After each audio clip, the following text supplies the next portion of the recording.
Welcome to another episode of Restoring the Soul. I'm Michael John Cusick, and I'm here with my bride, Julianne Cusick. And today we're talking about neurodiverse marriages.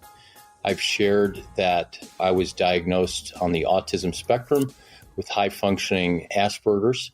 And today we're going to talk about what that looks like in a marriage, kind of going outside of the context of my struggle in our marriage to what this looks like in general for couples. So Julianne, you are a certified neurodiverse couples coach on top of being a licensed marriage and family therapist. And so I want you today, so that others can understand and potentially be helped, for you to share your expertise. Wow. Well, it's always great to be here in the studio with you. And I'm really passionate and about understanding neurodiversity because it's a lens of understanding an often misunderstood, undiagnosed, overlooked, I hate to say diagnosis, but it's often misunderstood and misdiagnosed. So I'm excited to be here today to talk about this and try and unpack a little bit about what it means to be in a neurodiverse marriage. We have talked about neurodiversity in our marriage. When you are working with a couple, do people come to you and say, we have neurodiverse issues, one of us is on the autism spectrum, or is it something that you kind of discover along the way with people? So people have not come in looking for this diagnosis or framework of understanding. Folks come in because they've got marriage issues, right? Just like you and I. We were in couples counseling for years. And this framework of neurodiversity is often missed because folks on the spectrum, especially adult folks on the spectrum, many times they are successful, bright, gifted. I've heard individuals say, I feel like I'm a success in every area of my life except my marriage. And so people come in and there's oftentimes common themes of things like past trauma, because folks that are neurodiverse tend to have had trauma. It's not necessary, but a lot of times it has happened either in kids when they were children or in their adult life. You certainly have had trauma as a child. And so it's like peeling back an onion. It's layer by layer. We work on the trauma. We work on, addiction. We work on all of these things. And then what's left when that's still not making sense and couples counseling, isn't working, then we start looking at, okay, what are we missing here? And so start looking under the hood to see what's going on. And there's usually kind of some themes that start to emerge, some comments or feelings that are really pretty common for the neurotypical partner, as well as for the neurodiverse partner. And then thirdly, the issues in the marriage, they start to resonate. They start to sound similar. And so when I meet with couples, which I love doing, Michael, one of the things that you didn't enjoy doing as a kid was the hidden pictures, find the hidden objects. And for me, I loved that. And much of my work with couples is like that. I see myself as an investigator. I'm trying to get to know each individual and I'm trying to get to know their marriage dynamic. And so I just start digging and looking under the hood, like I said, because I don't want to miss something with clients. And so I'd rather rule out the potential of neurodiversity, because if it's there and I miss it, I'm doing a great disservice to clients. And this happens over and over and over again because people are so high functioning. They can maintain eye contact. They can be verbal. They have emotions. So there's so much stereotype out there that I would really love to be a part of debunking and demything. And so what happens is people are here because they've got these other marital issues. And then there's this familiarity that starts to happen. There's this kind of knowing that I have, like things start to sound very familiar. And oftentimes I will ask certain questions to gain deeper understanding. And then what starts to emerge is, hey, let me, throw this out. Let me throw you this framework that I'm thinking and just see if it makes sense, right? And if it does, we'll dig a little further. And if it doesn't make sense, great, we've ruled this out. We can move on to other things. And it's so important because really, when neurodiversity is present, many times traditional couples work isn't successful. And to some extent, Michael, you and I have experienced this.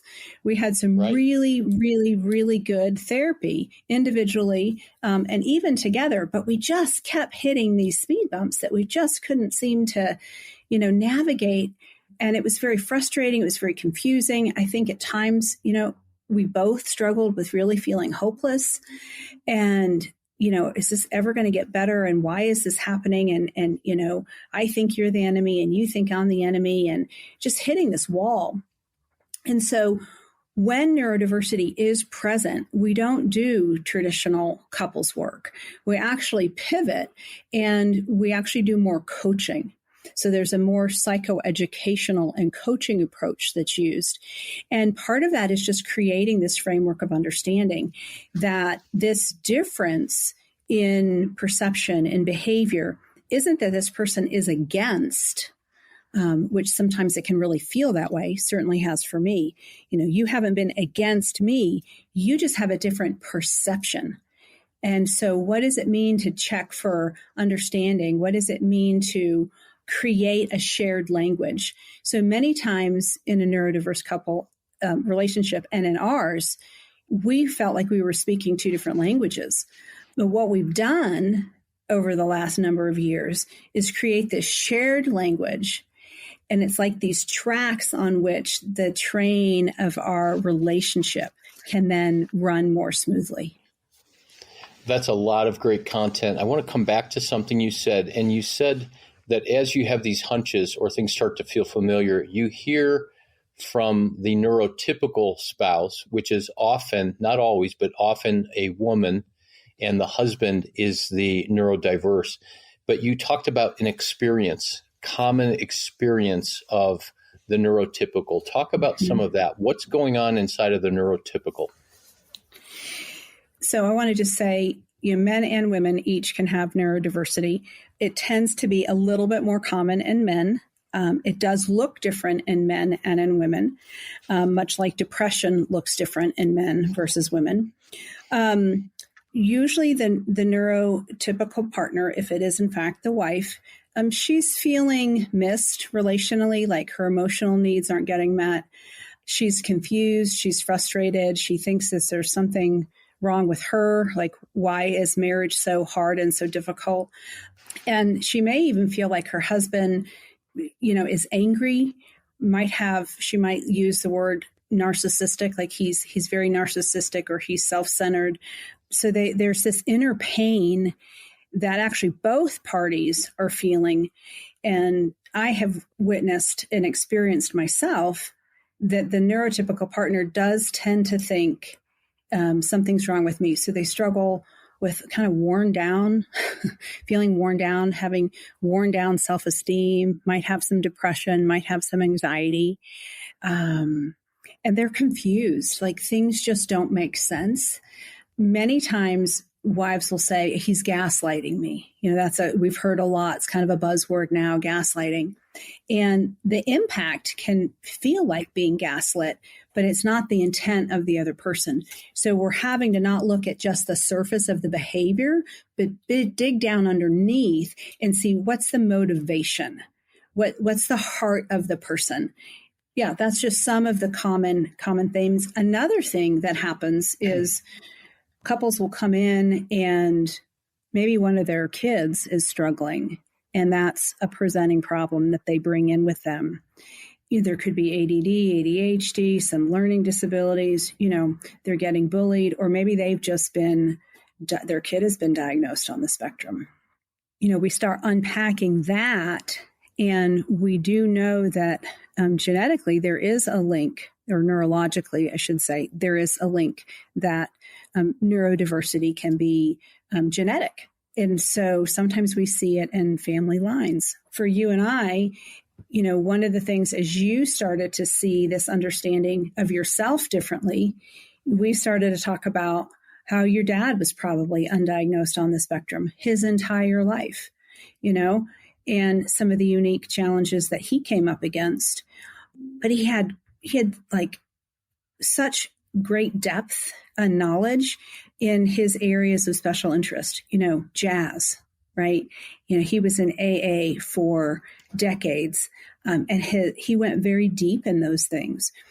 It's usually like something doesn't add up. There's this sense of 2 and 2 is not equaling 4. It's either equaling 3 or is equaling 5, but it's not equaling 4.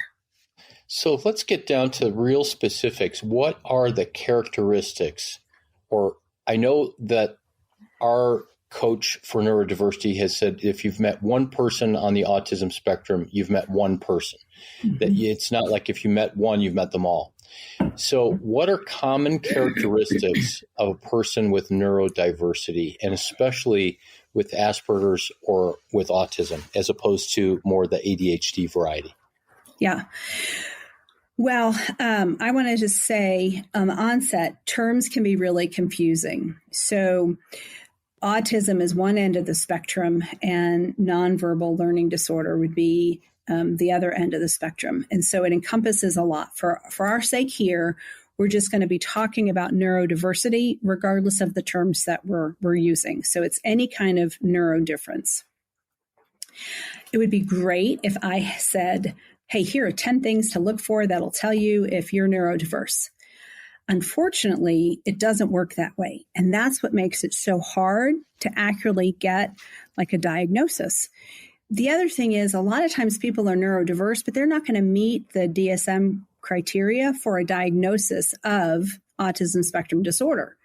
And so is there really a diagnosis for neurodiversity? No, it's more of a framework of understanding.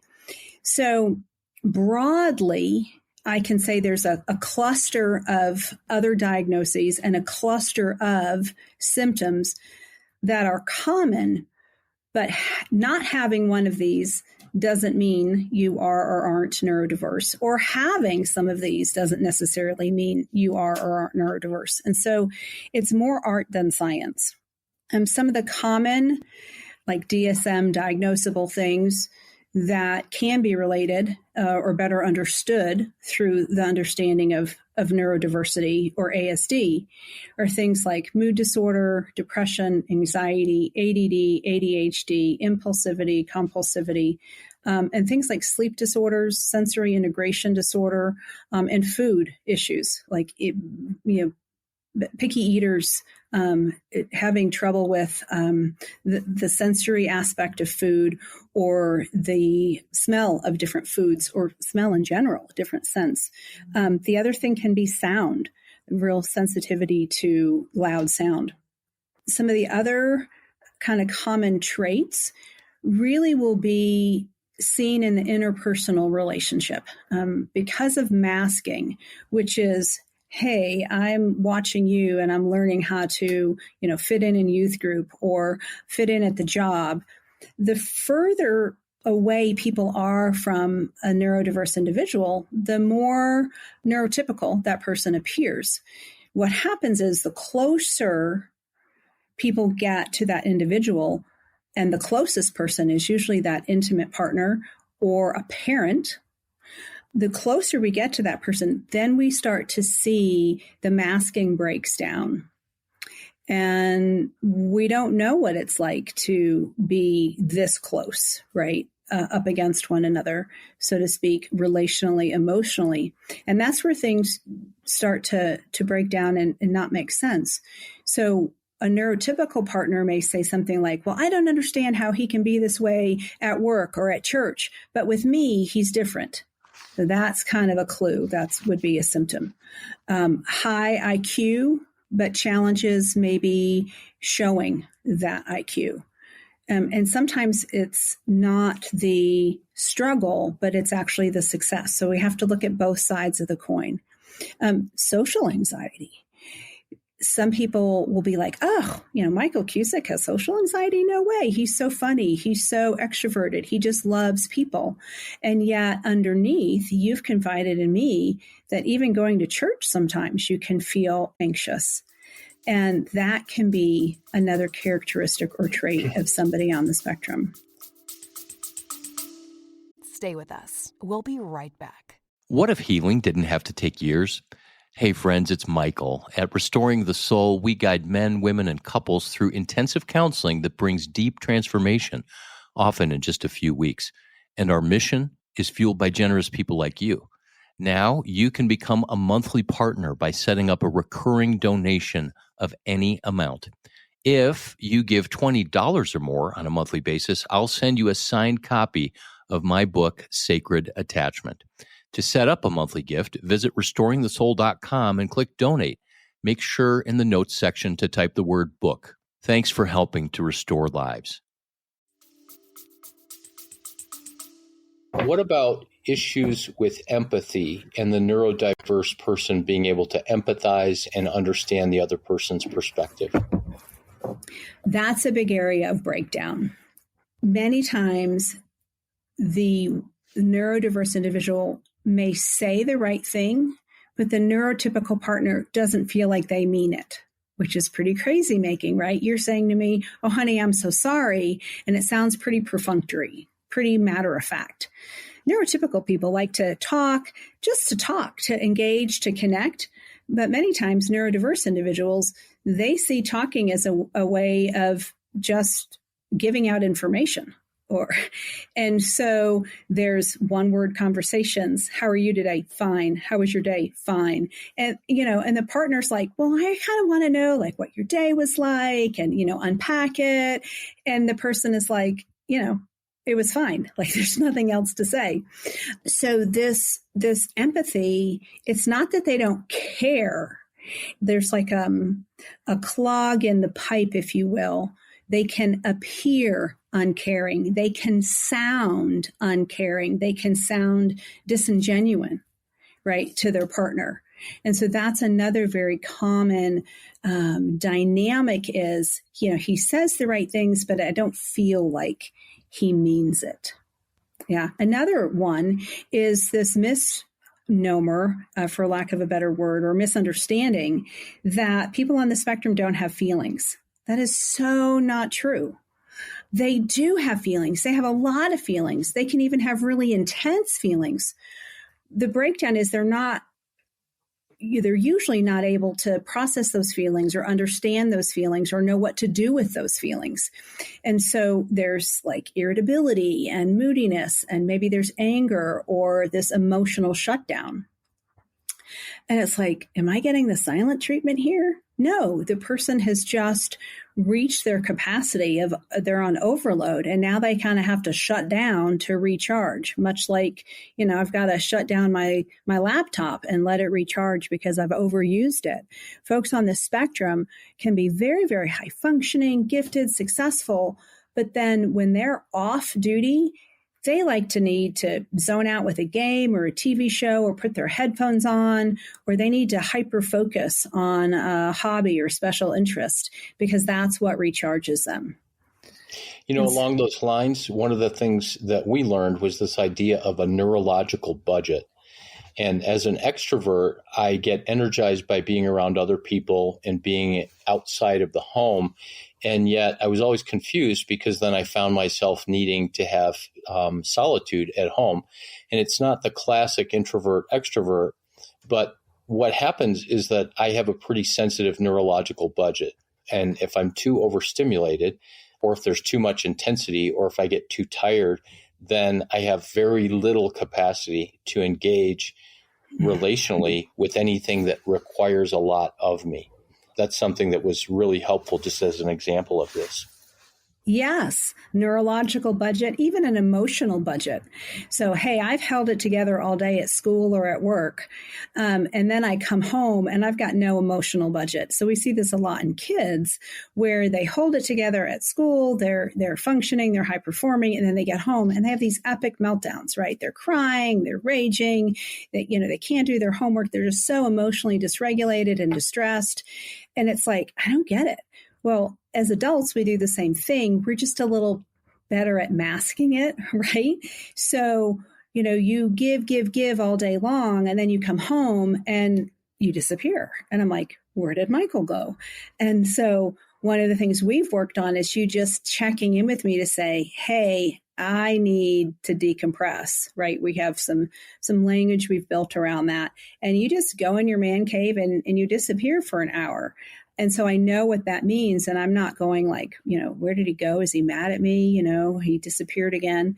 So there's this neurological tank, if you will, but there's also emotional. So like when you and I are talking and, you can just handle so much of my emotional intensity because I have a lot sometimes. And you can do so much of it, but then it's like you hit your limit. So that comes to mind. And then communication.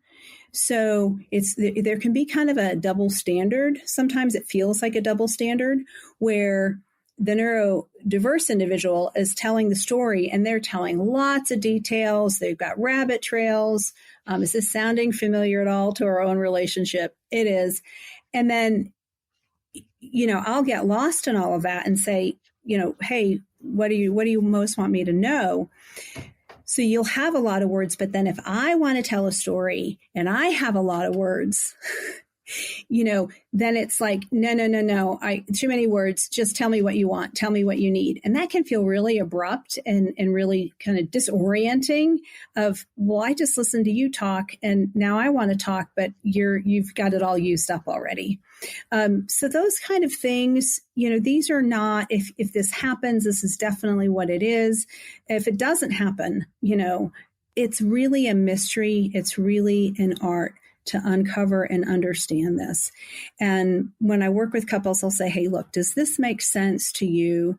And when they go, yeah, you're reading my mail, then I'm like, okay, we're on to something here. Let's keep going. So with the hope and help that we want people to have, you already said that it's not as much therapy as it is coaching. What is it that helps people to, if once they identify that there's neurodiversity going on, what is it that helps them to be able to stay together and to thrive and to not just constantly feel miserable all the time? Yeah, great question. I think the first thing is that for the neurotypical is I'm not crazy, right? Like there is something that's different here that I keep bumping up against. And the second one is equally as important, and it's for the neurodiverse individual, which is I'm not bad. So many folks on the spectrum feel like internally, I'm a failure, I'm not good at this, I'm trying so hard and I can't get it right. Oh, have I heard that? And so my hope is that when people have this understanding, there's a sense of relief. Oh, I'm not bad. Oh, I'm not crazy. Oh, this is what's going on. We're just neurologically wired differently. Oh, okay. Well, I can deal with that. And so then there's the hope, right? The Lord said, you'll know the truth and the truth will set you free. And I think when we know the truth about ourselves, neurological difference or not, but certainly with neurological differences, when we know the truth, it has the potential to set us free from these misconceptions about ourselves, these false beliefs about ourselves, the negative, talk that we have said years and years and years, or even other people have said to us, sometimes very, very hurtful things.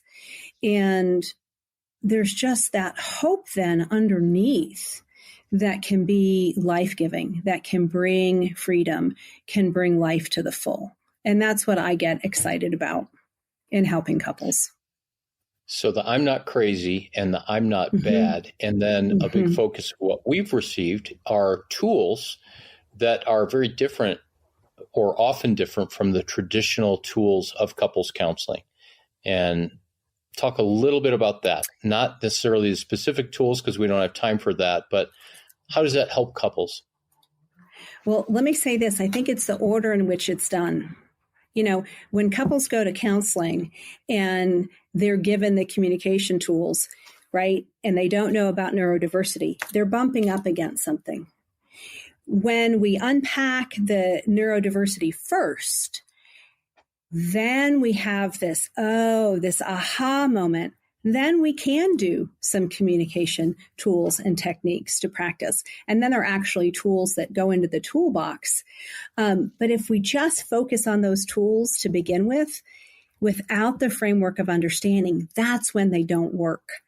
So I think we get the order wrong. Well-meaning therapists are sitting with people and they're trying really hard. If I could just get them to communicate, or if I could just get them to emotionally connect or hear the other person's point of view, like it would be such a game changer, but they keep bumping heads. Once we have this framework and this understanding and this big aha of, our brains are wired differently, then all of a sudden, we can use those tools and communicate them to our clients in a way that makes sense to that individual. So I think I see myself when I work with a neurodiverse couple as the interpreter. I totally get the neurotypical, right? That's me. I get that. I've lived that. But I also have a deep love and respect for people that are neurodiverse. And I've learned through you and through others that have been open with me, I've learned some of their inner struggles. I've learned how alone and isolated they feel. I've learned that they feel so misunderstood, that they mean well. They have these good, pure, beautiful hearts. And yet, no matter what they do, it seems like they're wrong. And they're frustrated and they're worn down and they're discouraged. And when a therapist or a coach can see that and normalize that and give them a framework to understand why that's happening, it's like, what a relief. And so then I see myself again as that interpreter, helping them create a shared language so that they can understand one another and they can communicate. But it starts with each of us or each individual in the relationship being seen and heard and understood. And that's that basis that regardless of our neurology, we all have that in common. We were born, as Kurt Thompson says, looking for someone looking for us, right? We're born wanting to be seen and heard and validated. And so many times people on the spectrum or with neurodiversity, they haven't felt seen or heard or understood. And they carry a lot of pain with that. So we've wrapped up another episode of Restoring the Soul. We want you to know that Restoring the Soul is so much more than a podcast. In fact, the heart of what we have done for nearly 20 years is intensive counseling. When you can't wait months or years to get out of the rut you're in, our intensive counseling programs in Colorado allow you to experience deep change in half-day blocks over 2 weeks. To learn more, visit restoringthesoul.com. That's restoringthesoul.com.